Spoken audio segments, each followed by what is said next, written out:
cyclic, non-cyclic photophosphorylation. So இதோடைய difference என்ன அப்படின்றத இந்த வீடியோவில் பார்ப்போம். சைக்ளிக் ஃபோட்டோபாஸ்போரிலேஷன் எங்கே நடக்குது அப்படின்னா, ஸோ இந்த குளோரோபிளாஸ்ட்குள்ளே இருக்கக்கூடிய இந்த கிரானாக்கு ரெண்டு கிரானாவை கனெக்ட் பண்ணக்கூடியது தான் இந்த ஸ்ட்ரோமா. ஸோ இந்த ஸ்ட்ரோமா ரேமல்லாலேயோ ஆர் இந்த கிரானால வெளியில் இருக்கக்கூடிய தைலகாய்டு மெம்பரன் சைட்லையோ நடக்கக்கூடியது தான் இந்த சைக்ளிக் ஃபோட்டோபாஸ்போரிலேஷன்.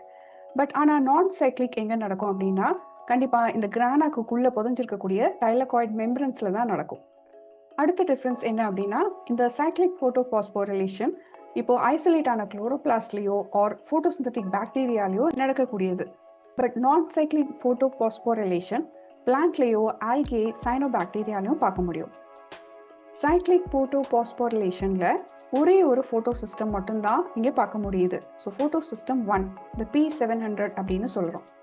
அதே நான் சைக்ளிக்கில் 2 ஃபோட்டோ சிஸ்டமும் யூஸ் ஆகுது. ஃபோட்டோ சிஸ்டம் 2 P680யும் ஃபோட்டோ சிஸ்டம் 1 P700 ரெண்டுமே இங்கே யூஸ் ஆகுது.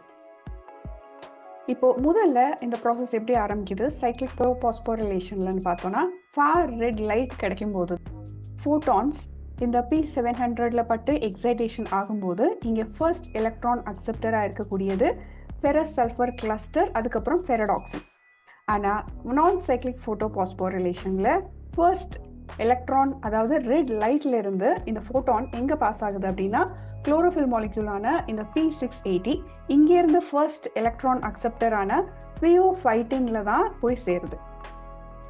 இப்போ இங்கே நடக்கிற இந்த எலக்ட்ரான் ஃப்ளோ ஒரு சைக்கிள் போல இருக்கக்கூடியதுனால, அதாவது ஃபர்ஸ்ட் இந்த P700லேருந்து ஃபெரடாக்சின்லேருந்து இந்த பிளாஸ்டோகுயினோன் பூல், அதுக்கப்புறம் இந்த பூலிலிருந்து திரும்ப சைட்டோக்ரோம் B6Fலையும் அதுக்கப்புறம் பிளாஸ்டோசைனின் மறுபடியும் P700க்கே வரதுனால இது சைக்ளிக் ஃபோட்டோபாஸ்போரிலேஷன்னு சொல்கிறோம்.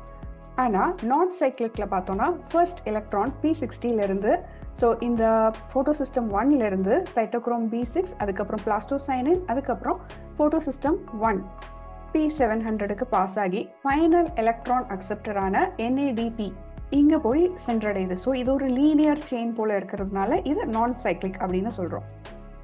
இப்போ இந்த சைக்ளிக் ஃபோட்டோபாஸ்போரிலேஷனில் வாட்டர் யூஸ் ஆகிறது இல்லை, அதனால் இங்கே நோ ஆக்சிஜன் ப்ரொடியூஸ்ட். பட் நான் சைக்ளிக்கில் ஃபர்ஸ்ட் யூஸ் ஆகப்படுற மெட்டீரியல் என்ன அப்படின்னா வாட்டர். ஸோ வாட்டரை தான் சப்ஸ்ட்ரேட்டாக கொண்டு இங்கே ஆக்சிஜனும் புரோட்டானும் இங்கே ஃபார்ம் ஆகுது. ஸோ இங்கே ஆக்சிஜன் நம்மளுக்கு கிடைக்குது. ஃபைனலாக இந்த சைக்ளிக் ஃபோட்டோபாஸ்போரிலேஷன் ATP மட்டும்தான் இங்கே கிடைக்குது. ஸோ இந்த ATP ஃபர்தர் கெல்வின் சைக்கிளுக்கு யூஸ் ஆகப்படுது. பட் நான் சைக்ளிக் ஃபோட்டோபாஸ்போரிலேஷனில் ப்ராடக்ட்ஸாக ATP, அதுக்கப்புறம் NADPH, அதுக்கப்புறம் இங்கே ஆக்சிஜன், இது மூணுமே இங்கே கிடைக்கிறத பார்க்க முடியுது. இப்போது ஹெர்பிசைடான டயூரான் எதை இன்ஹிபிட் பண்ணும் அப்படின்னா, நான் சைக்ளிக்கில் இருக்கக்கூடிய ஃபோட்டோ சிஸ்டம் 2 அதுலேயும் D1 சப்யூனிட்டை இன்ஹிபிட் பண்ணும். ஸோ பிளாஸ்டோகுயினோனில் இருக்கக்கூடிய குயினோன் B-யை வந்து இன்ஹிபிட் பண்ணும்.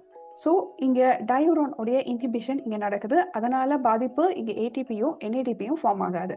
பட் சைக்ளிக்கில் வந்து இங்கே ஃபோட்டோ சிஸ்டம் 2 இல்லாததுனால அதனால் இந்த டயூரான் இதை அஃபெக்ட் பண்ணாது.